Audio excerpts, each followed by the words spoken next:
Klien kami, beliau adalah driver taksi online. Beliau mendapatkan orderan di aplikasi sekitar pukul 17 sore, ya, pukul 5 sore. Di situ tujuannya adalah halte bis Komdak dari Senayan City, SCBD ya, jatuhnya dari Senayan City. Nah, setelah itu karena kondisi jam itu kan edik-ediknya ya, macet-macetnya luar biasa, kondisi macet. Nah, ini si penumpang ini marah-marah gitu kan, marah-marah dan lain sebagainya, karena beliau tiba-tiba ingin mengubah rute yang tadinya tujuannya adalah ke halte Komdak, pengen langsung masuk ke dalam Polda Metro Jaya gitu. Nah, sesuai dengan ketentuan aplikasi, ketika kita ingin merubah titik tujuan itu kan harus berdasarkan aplikasi dan harus merubah aplikasinya dulu kan, gitu kan, tujuannya titiknya kemana. Nah, si penumpang tersebut mungkin tidak bisa bagaimana cara merubah titik lokasinya. Nah, akhirnya memaksa si pengemudi tersebut untuk merubah. Akhirnya dalam kondisi macet-macet seperti itu, dengan terpaksa dia menengok ke belakang, melihat handphone untuk membantu untuk merubah titik. Nah, karena dipaksakan menengok dalam kondisi seperti itu, akhirnya terjadilah insiden. Klien kami menabrak mobil Alphard.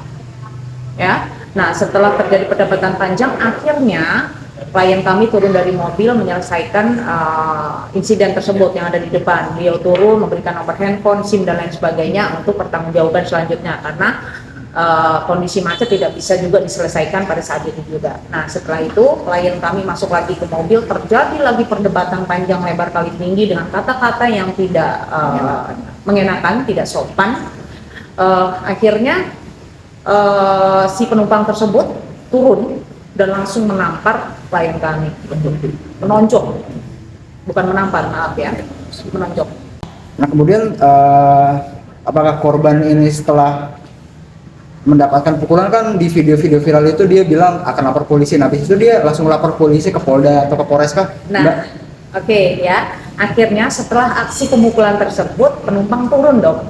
Nah, klien kami akhirnya langsung menuju Polda Metro Jaya ke SPKT untuk melakukan pelaporan. Nah, disitulah pada saat di SPKT tersebut, ketika klien kami ingin membuat laporan, tiba-tiba klien kami diajak ke sebuah ruangan.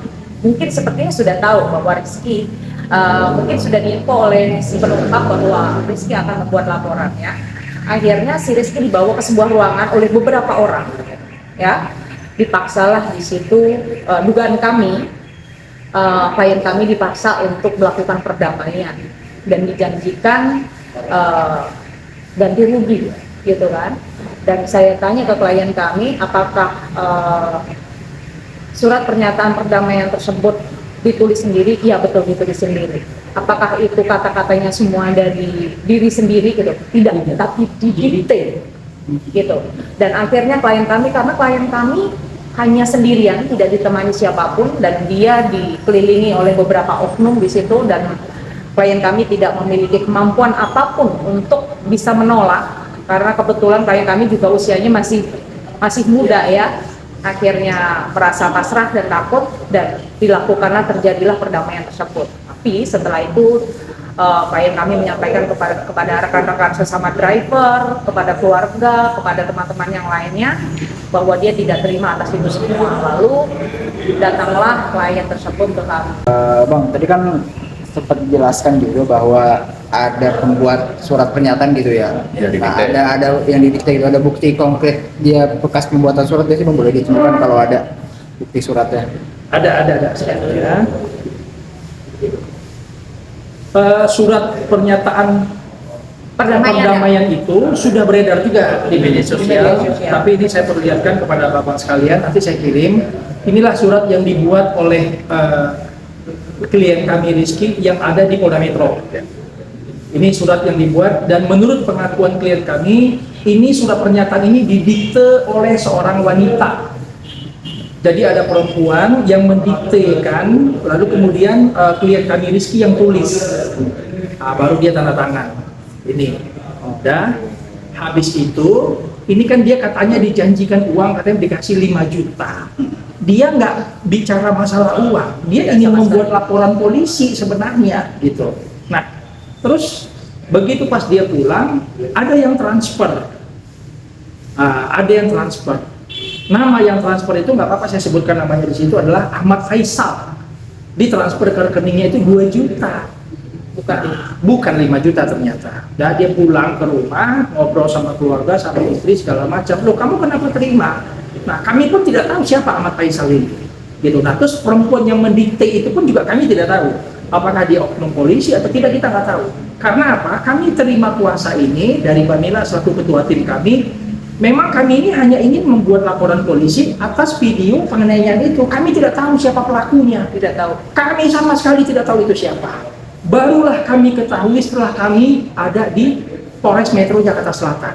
Nah, sebelum berangkat ke Polres Metro Jakarta Selatan, saya sampaikan kepada Rizky, kalau memang kamu merasa surat pernyataan itu kamu buat dalam keadaan tertekan, silakan kamu buat surat pernyataan baru lagi yang judulnya mencabut pernyataan atas pernyataan yang sebelumnya sudah kamu buat. Nah, atas dasar itulah Rizky ini membuat sendiri.